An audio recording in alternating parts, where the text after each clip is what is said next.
Yan, no? Nagluto ako ng ano? Nagluto ako ng hipon at saka kalabasa. Ginataang hipon at kalabasa, mga kaibigan. Sarap. Tikman ko nga. Sarap. Sarap, mga kaibigan. Napakasarap po. Masarap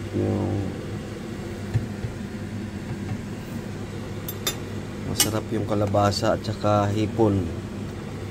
I-try nyo magluto. Tapos manghang. Pero parang matabang pa.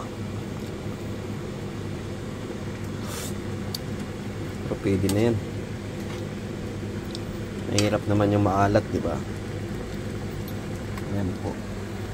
Ayan, no? Sarap. Sarap talaga nito. Paborito ko to eh. Hipon na may kalabasa. Susunod, magluluto ako ng langka. Hindi ako nakabili ng langka eh. Ayan, o. Ayan, ginataan po yan, mga kaibigan, o. Ginataan. Problema nito, paano ko ito maubos? Marami. Ako'y nag-iisa laang. Paano natin mauubos, aray?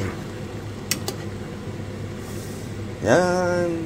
Masarap na langka. Ay, masarap na langka. Masarap na kalabasa at saka hipon. Ayan.